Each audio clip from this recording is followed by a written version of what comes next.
Hey you. What's going on? Are you looking for a vlog about the Russian guided missile cruiser Moskva has been sank by the Ukrainians as seen on social media platforms? If that is so, then this vlog is what you've been looking for and I'm gonna reshare it to you, right now.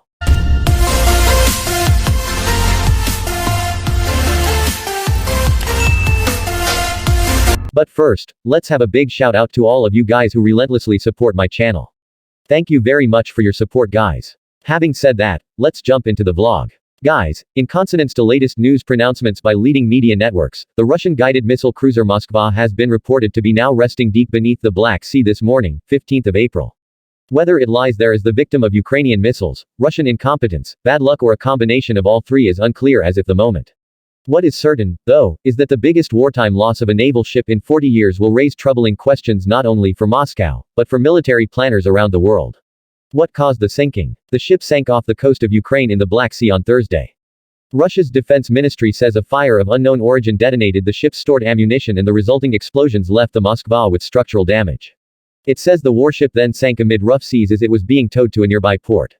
Ukraine says it hit the Moskva with anti-ship cruise missiles and that these sparked the fire that detonated the ammunition. U.S. and Western defense officials seem to favor the Ukrainian account. The U.S. believes with medium confidence that Ukraine's version of events is accurate, a source familiar with the latest intelligence told a popular TV station. The Moskva was armed with a range of anti-ship and anti-aircraft missiles as well as torpedoes, naval guns and missile defense systems, meaning it would have had massive amounts of explosives aboard. When was the last time a ship of this size was lost in war? The Argentine cruiser General Belgrano was torpedoed and sunk by the British nuclear-powered submarine HMS Conqueror on May 2, 1982, during the Falkland Islands War. The General Belgrano and the Moskva were of similar size, each about 600 feet 182 meters long and displacing 12,000 tons, though the crew of about 1,100 aboard the General Belgrano was more than double the size of the Moskva's crew of about 500. Russia has not disclosed the number of casualties occurred during the Moskva's fire and subsequent sinking. A total of 323 crew died when the General Belgrano went down. What does the loss of the Moskva mean for the Russian war effort? The biggest effect may be on Russian morale. As the flagship of Russia's Black Sea Fleet, the Moskva was one of its most visible assets in the Ukraine war. Though Moscow carefully manages news about the war in Russia, it will be hard to hide the sudden absence of such a large ship. And its loss will raise doubts about Russia's warfighting abilities, whether it was due to enemy action or accident.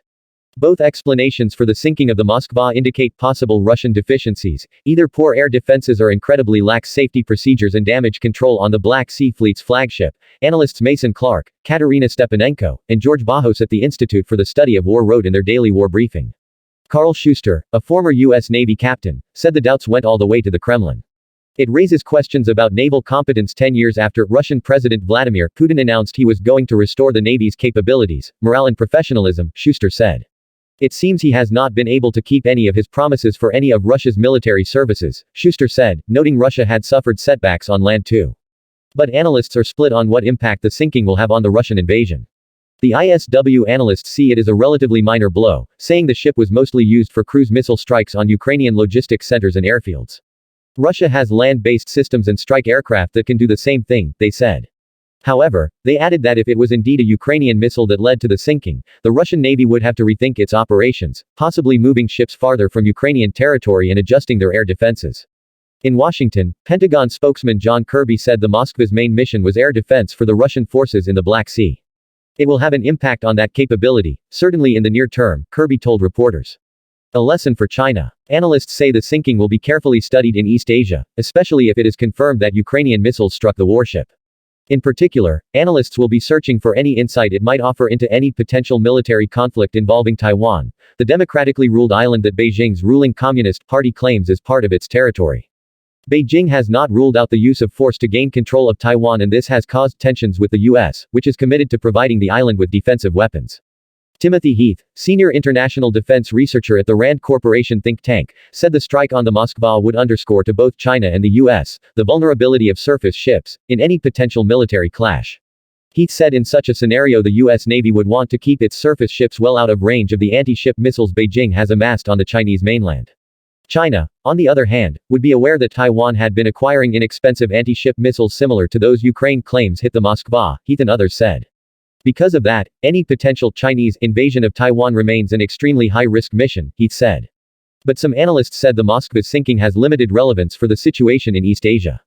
Thomas Shugart, a former U.S. Navy submarine commander who is now an analyst at the Center for a New American Security, said there were too many differences between the situations.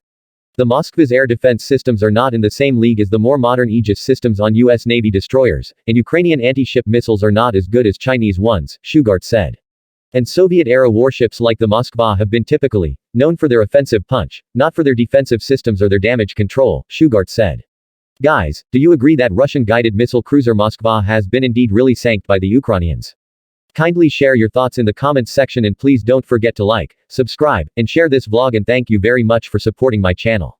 I deeply appreciate all your support, guys. I'll be seeing you in my next video. Cheers.